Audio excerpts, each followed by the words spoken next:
Everyone, we're here with Walter Blanco. with Walter Blanco. no, but with. Century 21 Plaza. Thank you for taking the time to meet with me. I just wanted to kind of talk to you and just kind of get to know more about what you're seeing in the market and more get to know, even though I feel like I know you, but get to know you on a better level, and hopefully everyone can understand a little bit more about you and what you do. Appreciate that. Thank you for having me. And, I've been a realtor for a short time, but, I've learned quick. And, I feel like just in the short time that I've been a realtor that I've advanced, fast. And even though the market right now is a bit slow, but I do see activity for myself, and I thank God for that because, and thank the clients because I'm able to, just make a living off of service. So Yeah. I appreciate every client, every past client, that works with me and trusting in me, and you know. What got you into real estate? Why did you get into real estate? It's a funny story. I actually have family here at the office as well. They have a team, which is Team Centeno, and shout out to them for opening the doors. It's my uncle and my cousin that have a team here, and basically they were helping us out with purchasing a home, and I just mentioned to my cousin, like, hey, man, that it would be cool to kind of learn the whole business of real estate. Obviously, I had been a homeowner for quite some time. I knew it was a good business. Lots of money to be made. I seen the market crash. I was a homeowner in 2007, 2008. And I saw how it jumped right back up and it maintained strong, throughout the years. And I was actually a photographer for celebrity agencies, like for a long time. Yeah. I did that for a long time, and I made good money there. The only thing is, as soon as social media, came out and did a big boom with the celebrities, I had to hang it up because they were just picking up their phone, and all the pictures we wanted to get, they were just putting them out. Yeah. And the blogs and the magazines, they would just use their pictures for free. I mean, as soon as they put it out, it's public. Social media is going nowhere from here on. Yeah. So I was always looking for a door somewhere, a business that makes just the same amount of money or more. Because, back then, I'd say maybe like 15 years ago, the pictures, you can get any set of pictures and they'd be worth 20,000, 50,000 easy. Like that was on a weekly, like I'd have a shot like that, but not anymore. Now everything's like $300, $150, $100. It's nuts, You're basically giving away the pictures for free now. So, with all that being said, basically I needed an out, and real estate, it just, I don't know, it came right on time when I was looking for a way out of that business, and the door was open here, so I was taught everything, and my cousin and my uncle, they have salesman skills. Yeah. I never ever had a job that required me having sales skills, and they've been salesmen all their life, as a job, as a career, and I was able to learn from them, and I think they taught me well, and now I see myself as a good salesman. Obviously, there's different tactics, on selling, but I do like to attach to my name, just honesty and integrity for clients, because my reputation means everything to me. So I don't want to have, deceitful or something like that, or dishonest person, going along with my name. So it's very important for me that I maintain a good reputation with clients, and I mean that's I mean after that, I mean what do we have? Because if that doesn't go along with who you are and your business, like eventually you won't have any business. So I remember. I think even like you rejected 2 people last year. I don't want to say names, but okay. Declined in what way? Like you because they wanted one thing, and like you knew it wasn't going. Like they wanted, and even with me, they wanted to get, or they're saying that they're going to get a lower interest rate, right? Because of the type of loan. And I said, I can't match that. Like, go with them. Like, I'm not going to lie and say I can do it. Right. And then not be able to deliver. Right. Okay. I remember now. And basically, those clients ended up going with different realtor lender because they were being lied to and telling them they could promise them something way better that wasn't realistic. Yeah. And she ended up coming back. The family ended up coming back to me and saying, "Oh, they told us this, they told us that."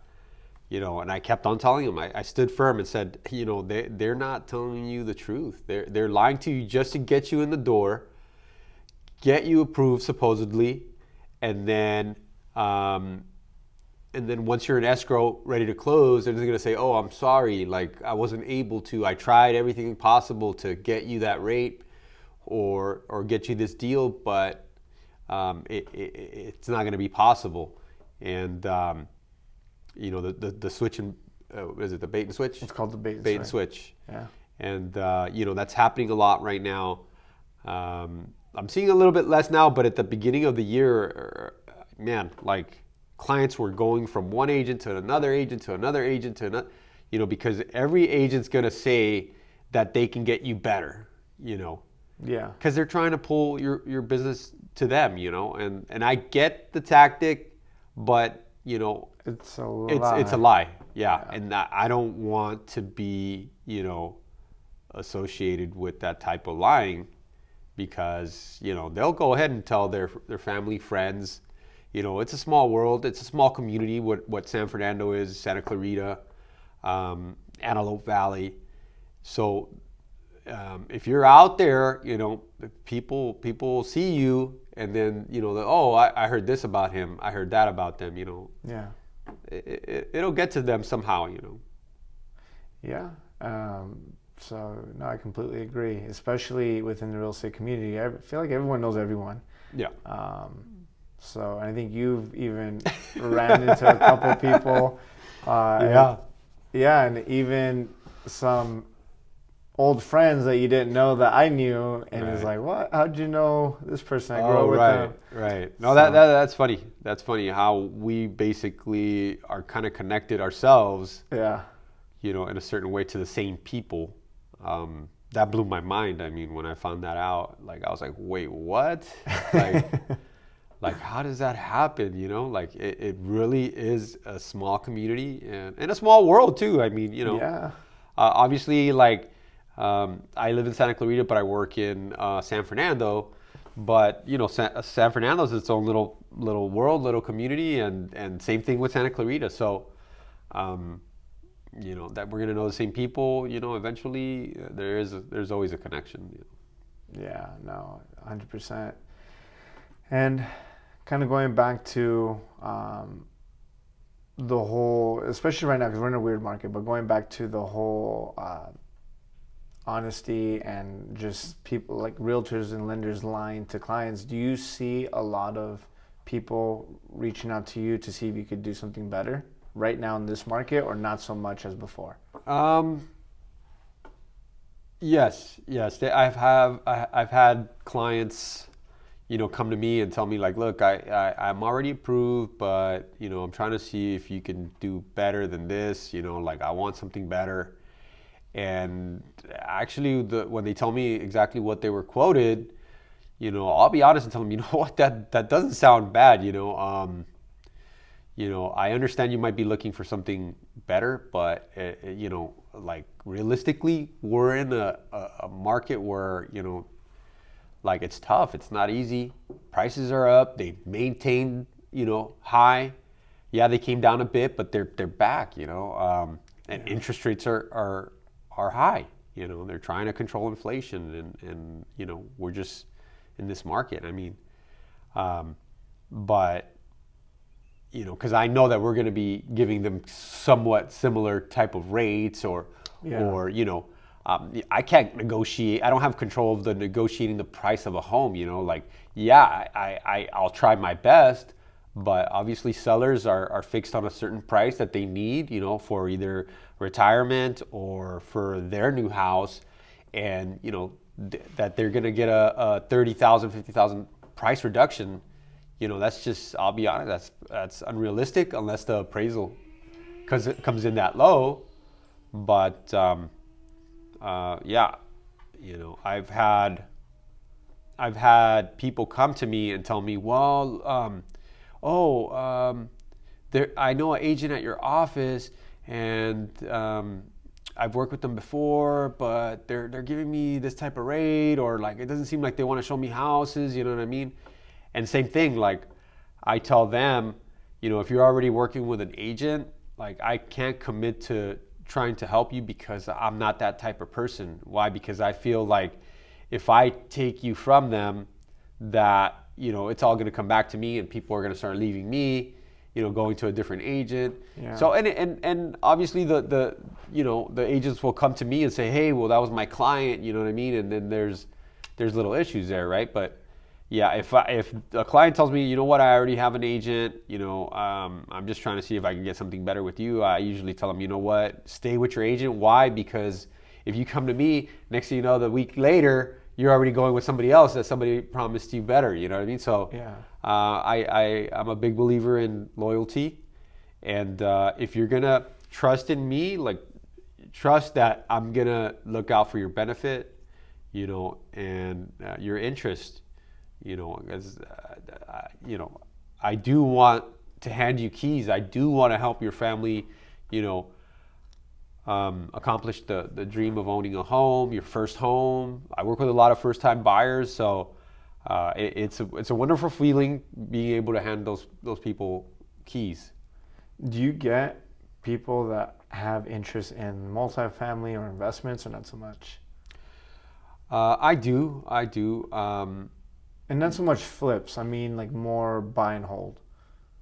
I do, but it's usually when somebody has experience in real estate and they own a couple homes, and they consult with me, for ideas or something like that. Like these are people that I've noticed that they work with a couple of realtors, Yeah. And sometimes they want to find somebody that's been in the business for 20, 30 years. That can get them like wholesale deals, where the property's worth $500,000, but they want it for $400,000. And if I can't get them that, then they say, oh, well, I'm going to go back to my 20 plus year realtor in the business, or 30, yeah. So, people shop around. I get that. But again, I'm not here to deceive or promise, or, so I'm going to be 100% real and say, like, this is what I could do, and, if it sounds, something like a good deal to them, then, but yeah, I'm willing to talk to anybody and everybody, and give them ideas. I know that 100% of the people that come to me, I might only do business with 35%, 40% of them, yeah. So that's how it is. That's their job to, leave no lead behind and try to, help as many people as we can. We're not going to be able to serve everybody, but we're going to try to, right? Yeah, absolutely. I know we had kind of talked about like investments and like how you want to get into that, or like you want to start at least maybe working with those types of individuals as well to help them. But what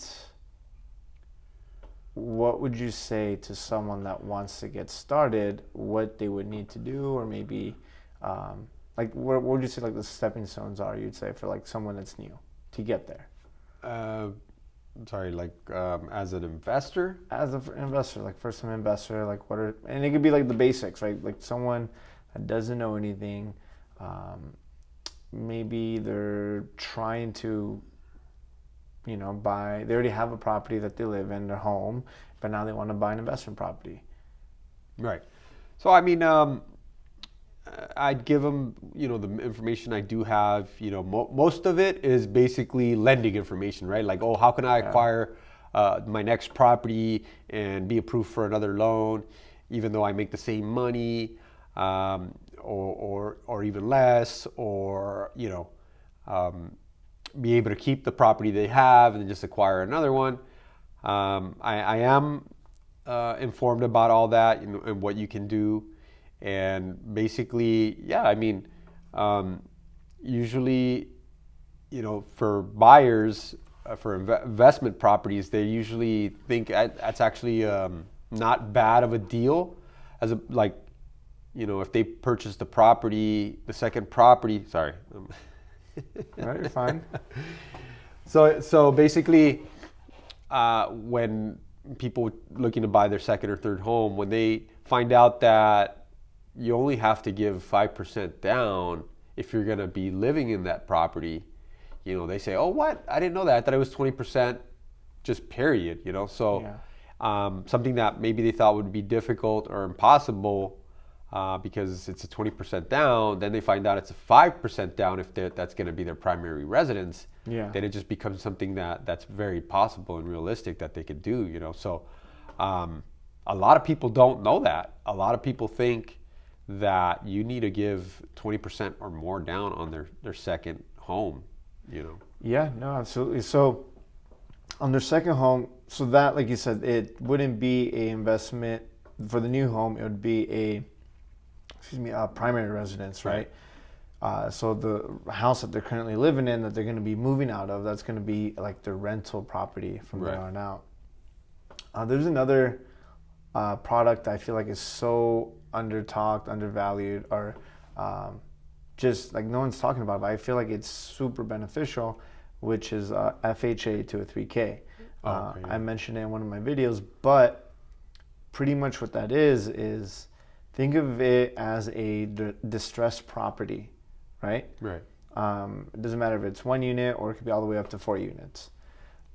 Which to somebody that doesn't know what distress means. Yeah, so distress means it's beat up. You can't live, like you would not want to live in it the way that is, right? So with the FHA 203K, you could basically buy a beat up property and fix it to however you want, so long as whatever the cost to repair the property is. So I'll give you an example.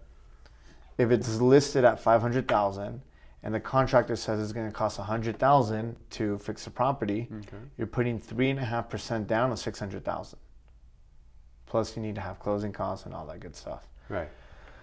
What I tell people is, especially if they have an idea of construction, or if they know somebody that understands like zoning and permits and how that works, they could essentially buy a 4-unit, brand new 4-unit with 3.5% down, or even better, if they were to buy a duplex, for example, right? Buy a duplex, use that money because the zoning permits it and the lot size of the property is big enough, right, to add an additional 1 or maybe even 2 units, right? So now you're buying a 4-unit, you're going to live in 1 unit, and you can rent out the other 3. Right.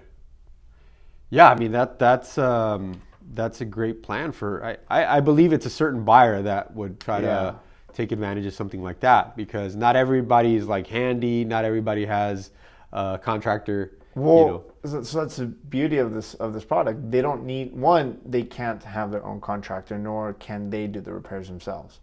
there's a list of contractors that the bank has already, Okay. and they have to pick from that list, right? They'll get 3 quotes and they'll see whichever one makes more sense, right? But they have to be HUD approved, so they can't just be any contractor. Oh, okay, yeah. So they're the ones that's going to give you the green light, and if they're HUD approved, they know what they're talking about because they're basically working with a government loan. Okay. So they'll be able to say if it makes sense or not, and not only that, but when working with the lender and a realtor, they'll be able to see whether they're cash flow positive or cash flow negative, right? But at the end, let's just say for whatever reason they start to have a family, they want a house, they could move from there and put 3.5% down on another property. Oh, wow. So long as they're downgrading, right? So a lot of people don't know that, Okay, but if you downgrade. yeah, because it makes sense, right? Because you're Right. buying you initially bought a Like a 4-unit multi-unit. You're living in one, and then you're going to live in the other, right? But the story has to make sense, right? So it's not going to be a Right. one size fits all for everybody, all right? So it really is like a case by case. But worst case scenario, you go 5% for the next property. That's still not bad though.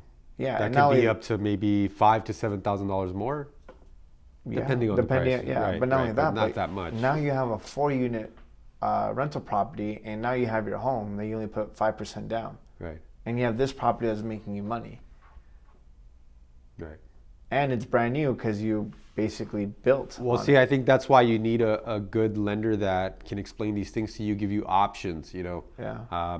If you have a lender that's only giving you one option, then that might be a lender that's either too lazy to kind of get you into something like that, because that sounds like it requires a bit more work. A lot of work. Okay, a lot more work. So the lender, and I don't know why lenders aren't pushing it. Maybe so the lender doesn't get compensated until the project's finished. Oh, so that's probably So why. that could be why.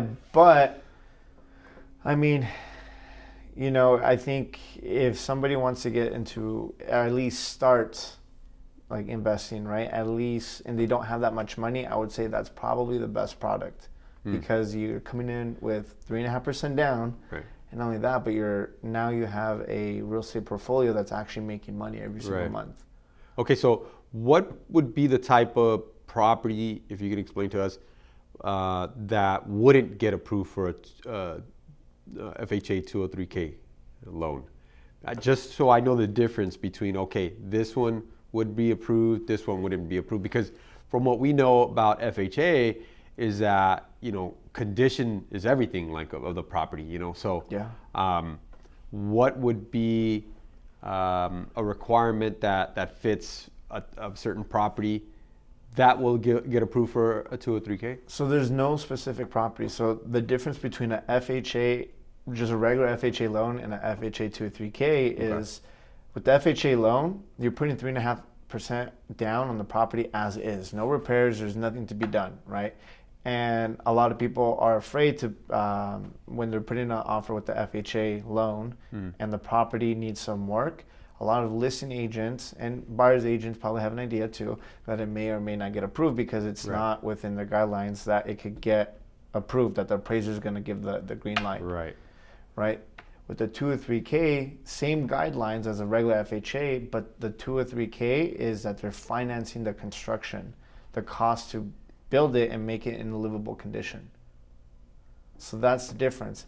This one can take 30 days or less, right? Depending on the lender. This one takes a little bit more time because depending how big the project is, you have to go through the city, just like a regular construction. Yeah. Right? So it could take 30 days if it's a small little project where they're fixing a bathroom, or it could take 6 months to a year, depending how big that project is. Which is funny that honestly I haven't seen too many lenders that actually push that type of loan. Yeah. I don't know why.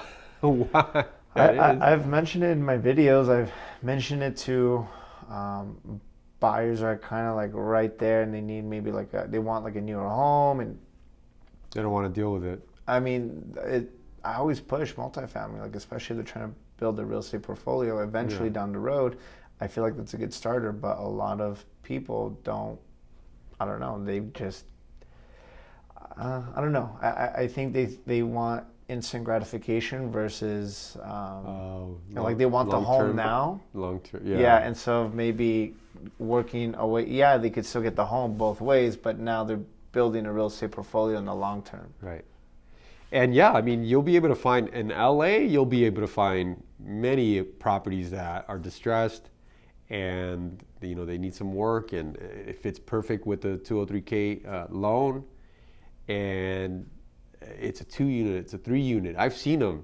Man, I've seen some for like in the 500s, which is like 2 or 3 unit property that, the condition's really bad, you know what I mean? But there's a lot of potential there, and sometimes the owners don't want to let go of properties to investors because they've owned the property for 30 years, 40 years, and they would like it to go to a family that will take care of it, that maybe might live in the property, and just build it up into something really nice that even the old owners might be proud of, like, oh wow, they did fix it up, and it's not just a business for a corporation, entity to come in, tear it down, and make it into a whole new, structure. Yeah. I see that a lot. A lot of owners that have been on that property for many years, not wanting to sell to investors, just because what happens, their neighbors, if they pay us, if they're renters, the rent starts going up. They build something really nice there, so they know all that. Yeah, so I mean that's it's like a double-edged sword. I think at the end of the day it comes out to what their goals are, but I think a lot of it has to come with education, and it's just them knowing or understanding what the possibilities are. It's just a matter of which route they want to go. Yeah. The good thing is there's options. Yeah. Yeah, plenty. Grab my coffee. All right. So, but yeah, I mean, I kind of wish I was a tool that maybe people would take advantage more of, because a lot of people think, let me get the house and then I'll worry about the investments, but it's so much harder to do it the other way around. To do it that route versus buying them a 4-unit and then work your way down. Yeah. Well, I've seen that there's two sides of investors and property owners that see things differently. So for instance, like Grant Cardone, he suggests not to buy the single family home where you live in and buy an investment property. But there's people that say, no, I'd rather have the the home, they live in, and then buy the investment property. The thing is that they don't understand how the financing works. Right. So, like I said, because now it's harder, right? Now they have to come up with 25%. I'm not saying it's impossible. Now they have to come up with, depending how many units are, 25% down on that property. Right? If it's a 1-unit, like just a regular house, and they're turning that into investment, they have to put 15% down. Right? So it's tougher. Yeah. Especially here in LA, let's just say a triplex, what would that go for? And somewhere in LA, 600, 700? Yeah, I mean, it depends on the condition, I'd say. The better condition, the more expensive it's going to be. If it's vacant or 2 of the units are vacant, there's more value in that, because obviously the buyer's not going to have to deal with these tenants. They're trying to renovate and try to go up on the rent a little bit more. So a vacant property always is more expensive. Yeah. So, yeah, just 15% down on a $600,000 property is, we're talking what, maybe more than $60,000, $75,000. Yeah. So, and that's not even including the closing costs. Yeah, I mean, some people have it. Now, do you believe that somebody that owns a home, pulling out refi money is a good idea to purchase on the next property, because they're the same thing. There's people that say, you know what, if you have equity in your home, don't touch it, no matter what, don't touch it. Try to come up with the money, saving it, putting some money away, or any way you can, just get the money together for another investment property, but don't touch your equity. Now, what do you think about that? I think yes and no. I think it could be one of the best decisions ever, or it could be one of the dumbest decisions ever. At the end of the day, it comes down to the numbers and what are the numbers going to show. Let's just say you pulled $200,000 from your property, right? Okay. That you live in. What's that new monthly mortgage going to come at compared to where it was before? Right? Once we have that number, okay, good. When you use that $200,000 in this example to another property that you're going to buy, how much are you going to be cash flowing, and will that make up the difference that you're paying for your new mortgage and to pay off that existing mortgage? Right. So if that number makes sense, then absolutely, right? Let's move forward, right? It has nothing. Yes, rates are important. Don't get me wrong. Obviously, everything is affected through the rate, meaning your cash flow can be up or down.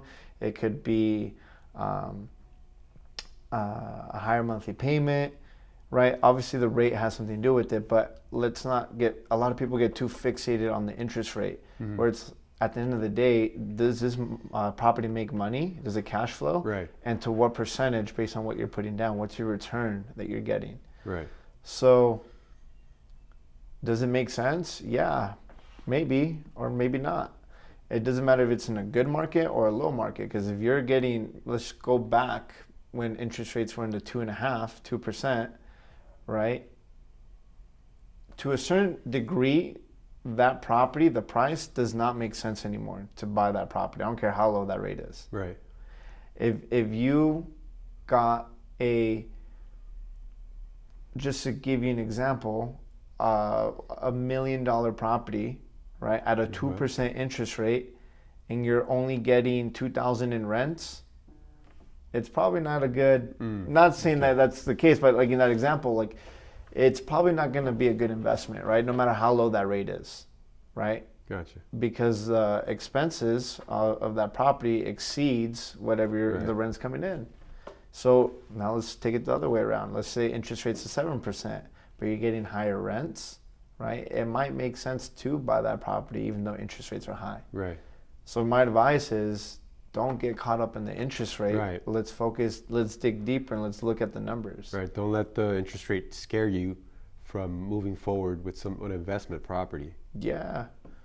So at the end of the day, it's just knowing the numbers and does it make sense? Right. Because every property is different, right? Maybe I could get less rents on one property, but the interest rate's low, right? At the end of the day, if you're buying an investment property, you're buying it because you want it to cash flow.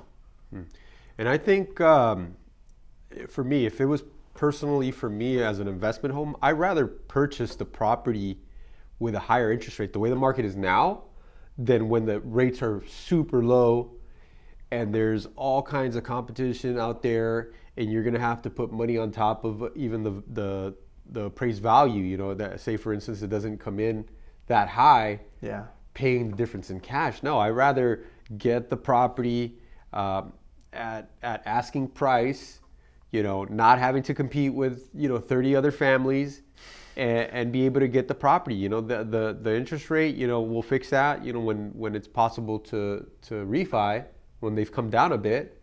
But as we know right now that they're going to be coming down soon. They're going to be coming down soon, right? So I believe that for me personally, I'd rather be in this type of market than when interest rates are lower, trying to compete with many people. Yeah, and I think that's, at the end of the day, even if you're just buying it as a home, does the numbers make sense? Right. This monthly payment would be the highest it will be. Are you okay with that? You're not? Okay, then you can wait, but know that there is consequences for waiting, and there's consequences for buying. Right? You just have to weigh out, does it make sense for you in your situation to move forward and buy the home right now? Or does it make more sense to have the rates go down and then buy. But no, keep in mind that obviously when rates drop, people are going to go crazy and want to buy, and it becomes a bidding war again. So you kind of have to see everything that you're kind of dealt with and see what makes more sense. There's no right or wrong, or people should buy now or people should buy later. It's more on, does it make sense for that family and that individual right now? And if it does, let's move forward. Right, because if you try to time the market, which everybody tries to do, you could miss out on great opportunities. Everybody tries to time the market, and it's kind of hard to. I mean, I mean, no, and I think one of the biggest frustrations is we're in this industry. We live, breathe, eat everything real estate, right? And I've had clients trying to tell me what's going to happen. I'm like, no offense, with all due respect. I mean, I don't say this to them, but I don't even know what's going to happen tomorrow. No one does. If someone were to say, oh, I know this is going to happen, this, and this, with all due respect, it's probably BS, because no one knows, right? There's so many different components that go into the economy that if everyone knew what was going to happen, everyone would be a millionaire. Yeah, exactly. Same thing with the stock market. I mean, you can try to time it, but obviously you're gonna make a lot of mistakes before you do get it right, So listen to everything that you had to say or whatever. Like, so I had to basically repeat myself. So I had to, I got to sell it. Not that I'm, not that I'm exaggerating what I do, but this is my plan, my strategies, to selling a home. And so you're going. So sometimes my brain takes a while to wake up in the mornings. As I tell you, I'm not a morning person really. Like, it takes my brain a while to like wake up and start like, by 2:00 I'm good. We should have done that too. Yeah, but no, thank you guys for coming out. This is it's nice. I always watch your videos, and I see Gio's work. Yeah. And I'm like, man, that's well done. Like, oh shoot, like because I don't know if you remember when I first met you, like you weren't putting out stuff as much like that, and especially the quality it is now, it's a big difference. So it's like, oh shoot, Jamie passed my quality of content and just putting stuff out there, man. Like you're doing well on that. I gotta say, and it's nice to see like, okay, how you begun to start doing footage to what it is now, Yeah, I mean, in the beginning it was just kind of like tough, I guess, because I didn't know. I don't know, like there's no we gotta show Gio the what we did at that open house with that we were a bit rookies on the content, I think, maybe, but unless you had more experience. But I mean, we were doing like some comedy little skits. And I to this day, I still don't like being on the camera. I just know that I think now more than ever, because everything is on social media, I feel like we have to be on social media. Do I like it? Not really. Sometimes I do, but I like this, like doing the conversations, but when it's direct. Right. Yeah. It's tough. Like, you got to do it over and over. You feel like, Yeah. So I don't really. Wait, I didn't like that shot. I didn't like that angle. Wait, let's switch it up. And that's how I am too. Like you critique your own, your own work, or how you put the words and stuff like that. We're tough on ourselves, but we want the perfection, so it looks good when we put it out. To people, for people to see it. And, Yeah. No. And then. But I mean, I don't know. I think it's just like with anything, right? Like, you just gotta keep practicing, and you'll get better. Yeah, they actually had me do a little word, because I for the month of November of last year, I was a top agent, in sales for the month, right? And they had me like explain a little bit what I do, and not every agent thinks the same way. Like me, I'm a big believer in social media and how it influences,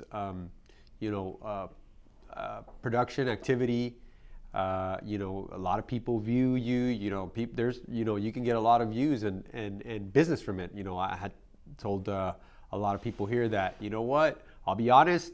I say I get 30 to 35% of my business through social media, and you know, for some people that don't use social media, it's hard for them to believe. Like, wait, you can get that much business through posting videos and stuff like that? Like, yeah. Or, you know, there might be a point where it's like 50% of my business comes from like social media posts or so, you know. And I keep posting, you know, because like I know how good, you know, sorry. No, you're fine. You know, I keep posting no matter what, because I know somebody can like what I post. It's not for everybody, you know. Obviously, you'll get somebody giving you bad opinions about things, you know. I just posted something on Facebook Market. Man, I got so many comments, but it was all bad. Like, everybody was giving their opinion about like a price on a home or whatever. But it doesn't matter. It's like bad publicity. Regardless, you're out there. Your name's out there, you know, and you just turn it for the good or whatever. But you know what's funny? So you know, with Geo, we just closed the transaction for this client, right? They got their home, and so she works in like the car dealership, right? okay. And I went to, so anyways, let me backtrack. So one of her coworkers was like, oh, like you should work with this loan officer. He's really good. He's like, and she's like, no, it's okay. Like, I already have my loan officer. And then she was like, no, like you have to check him out. And then she shows her my page, and she's like, oh, that's my loan officer. That's funny. So I was like, oh my gosh, like, what a small world. Small world. There you go again. That, you know, and I feel like, you know, just being on social media. I mean, I didn't meet her through social media, but it helped. She even took it as like, oh, like it's a sign. I thought, I was like, whoa, like that's so funny. Like, what are the odds? Yeah. And I've had a couple of times where it's like, oh, like I feel like I've seen you before. Like, are you on social media? I'm like, yeah, I am actually.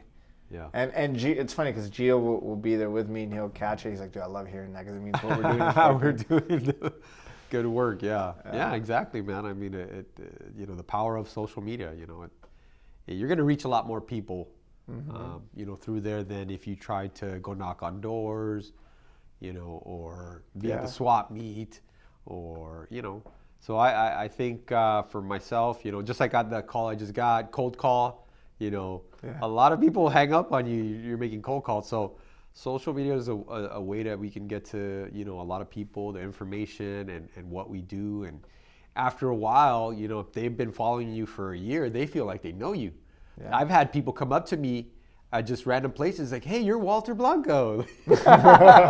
Like, I follow you. Like, oh, okay, well, thank you for following me, and you know, keep following. You know, but it you know, it doesn't go to my head or anything like that. But it just you know, you see that, hey, the power in it, you know, and I got to keep doing more because people are really watching.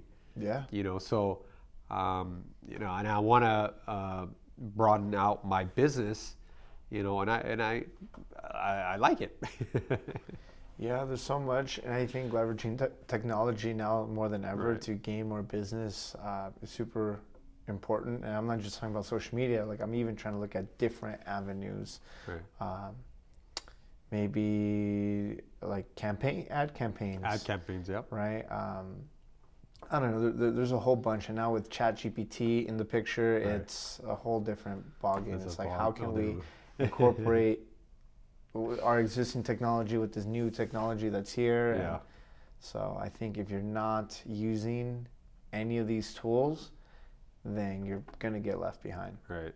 Yeah, it's a trip. I use it for certain things, you know, like very like important legal documents. You know, I use ChatGPT to, you know, detail something that I wouldn't be able to just on my verbiage. You know, it doesn't. Yeah. You know, sometimes I don't come clear. You know, I don't come across clear on what I want to add on some documents. You know, but with ChatGPT. What are your thoughts with ChatGPT in real estate? I think it's here to stay. I think you're going to see more and more agents using it. Not everybody uses it yet, but I know that it's here to stay.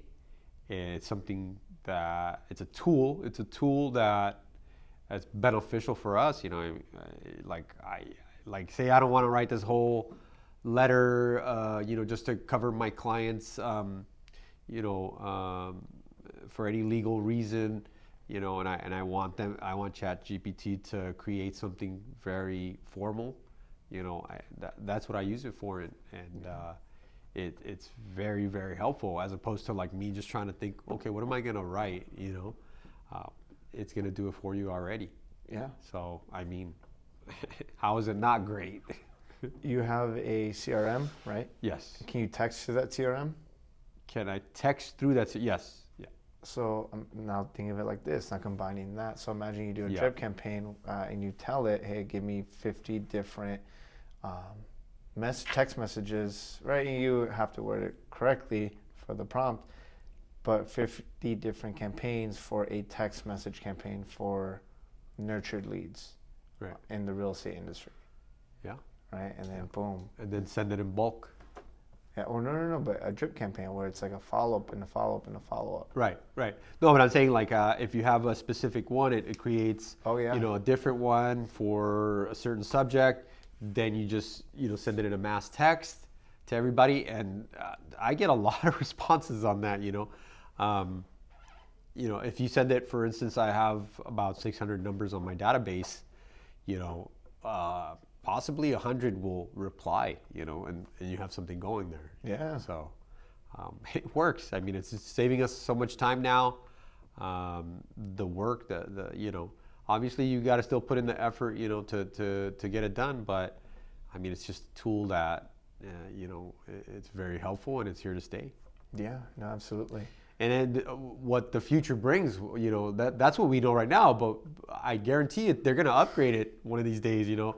ChatGPT 2.0 or, you know, 5, 6, 10 years down the line, it's not going to be the same system. I had a debate with a loan officer, right? And she says, and she believes that ChatGPT cannot replace a loan officer. Oh yeah, about replacing jobs for certain jobs. Yeah, I think the same way too. Like, it's not going to be able to replace the loan officer. It's not going to be able to replace the real estate agent. I actually, me being a loan officer, debated against that idea, and I was like, why wouldn't ChatGPT be able to replace a loan officer? Because I'm like, okay, think about it. The technology that we already have is already kind of, I feel like it's pointing in that direction where it could. A loan officer's job is to basically see on the information that we have to see if they have the ability to repay the loan, right? Right. So if someone's just giving us the documents and we're going based on the documents that we already have the technology that could scan the documents and understand. I'll give you an example. You ever get a check and you scanned it with your phone and it automatically to the bank account? Yeah. It's no different than scanning documents, right? Now you have the artificial intelligence element of it, where if they understand what documents they're reading, they could probably give an answer faster than any loan officer could. Yeah, you're right. So well, I was trying to be nice by saying it wouldn't replace that, but you might think different about the real estate agent, realtor, on how they could be replaced. I don't think it's as easy to replace a real estate agent as it is for the loan officer. I think so as well. Because the real estate agent, I mean,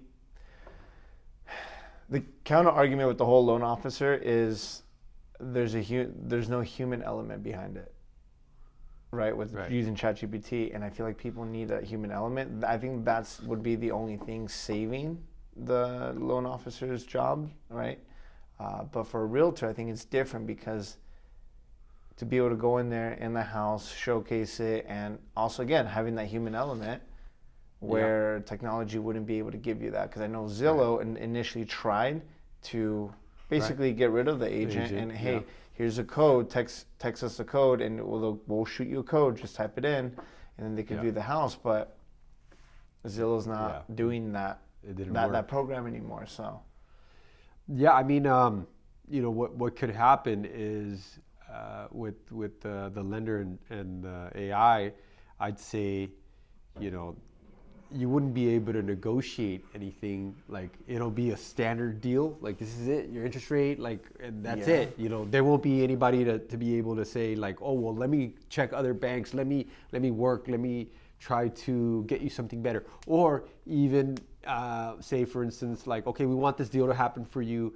We're gonna get you a better interest rate. I'm gonna reduce my commission a little bit. You know, Yeah. not everybody does it, but some people they've told me they do or whatever to save the deal. transaction, right? Yeah.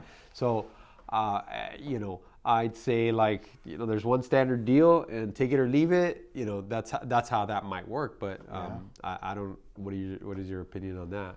I think that again, I think ChatGPT, if it takes off, like I still think it could replace a loan officer, and I say that because now it's less of a cost. There's less overhead for the Right. bank, I see.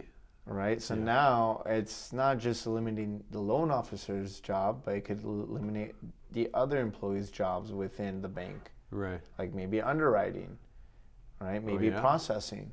Yeah. Right, so it's kind of scary to think.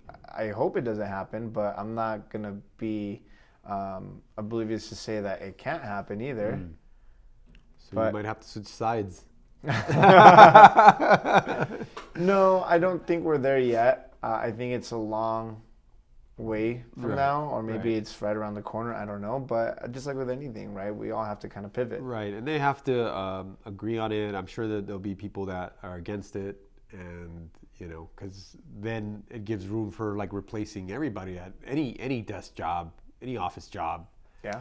Like everybody's going to start losing their jobs or whatever. But obviously it takes approval for it to actually happen. So We'll see. Only time can tell.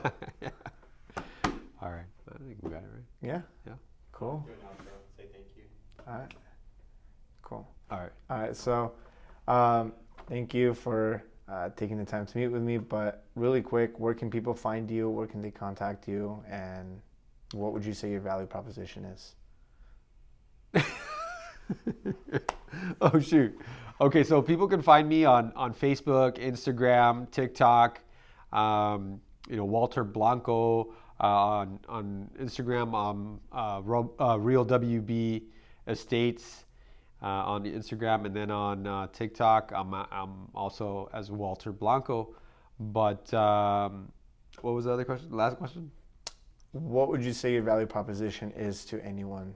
Yeah, so for anybody that wants to work with an agent that's going to commit to you, that's going to value you and your needs, you can reach out to me, and I'll make sure to give you a 5-star service. And my whole thing is to be able to service you on your real estate needs for life. I mean, I'm committed to not just selling you that one home or selling your home, but it's a long-term commitment to be your realtor for as long as it takes. I want to sell homes to your kids if it's possible, so it's not just a one-time thing. So I'm here to help for anybody that might be interested in anything.